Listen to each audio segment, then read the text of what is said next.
The Day Madear Voted by Wade Hudson, illustrated by Don Tate.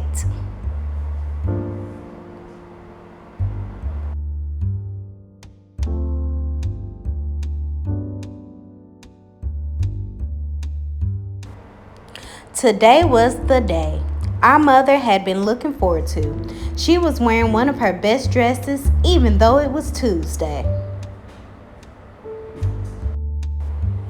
"You sure look nice," I told her as she fixed our breakfast. "Madear's going to vote. Madear's going to vote," my little brother chanted. "Finally," Madear said. Madear had explained to us that before today, many obstacles had been put up to prevent black folks from voting.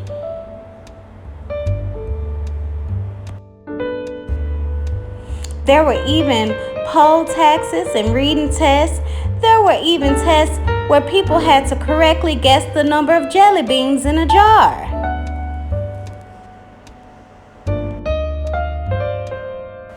Black folks had to organize protests and take local action to secure their rights as citizens.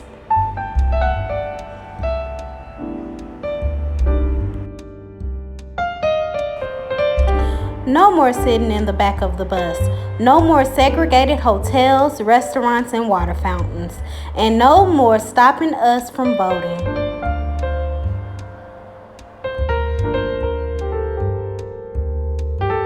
So now, on this morning in 1969, our mother was going to vote for the very first time. "Come on, y'all," Madear said. "I am so ready to vote." Charlie and I followed our mother out the front door.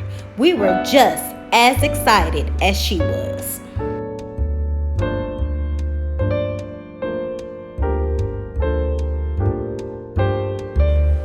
We rode the bus to City Hall. When we stepped off, Madear stopped for a moment, and we all stared at that old brick building. The flags of the United States of America and the state of Louisiana waved in the breeze.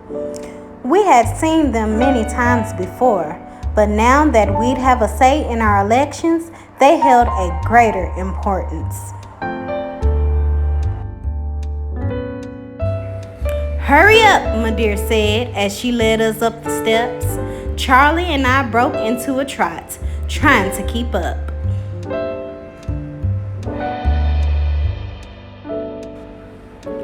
Inside, it felt just like being at church, with people greeting us enthusiastically.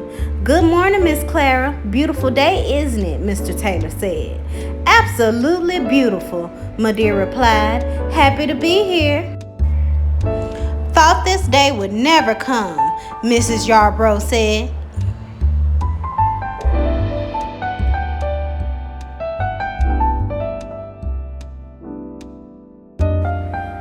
A poll worker showed Madear where to sign her name.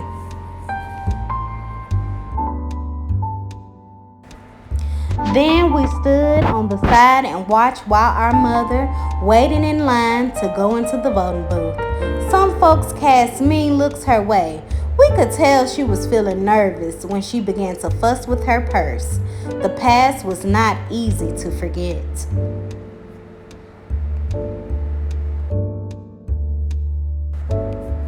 Finally, she entered the booth and closed the curtain behind her.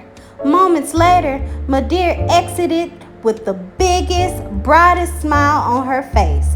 Our mother had voted for the very first time in her life.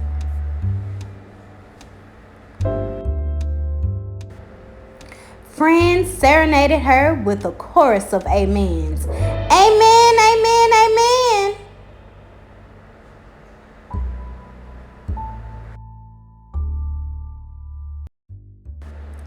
When we left the building, there was a bounce in Madear's every step.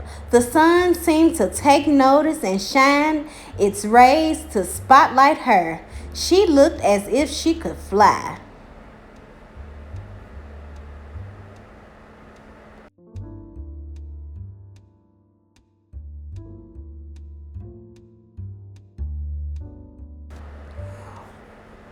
"What was it like in there? How did it feel to vote?" Charlie asked. "It was so quiet And it felt so great to cast my vote, Madear said in a proud voice. It was good to see Minnie and Clyde and even old Miss Josephine in line too.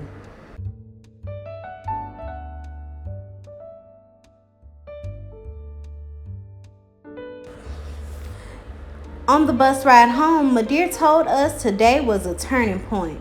You know, one day black people will be elected to political office too, even here in Taylorville.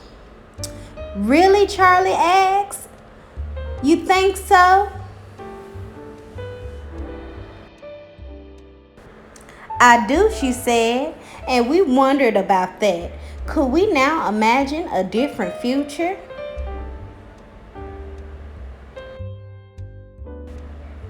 As the years passed, Madear rose early on every election day so she could vote.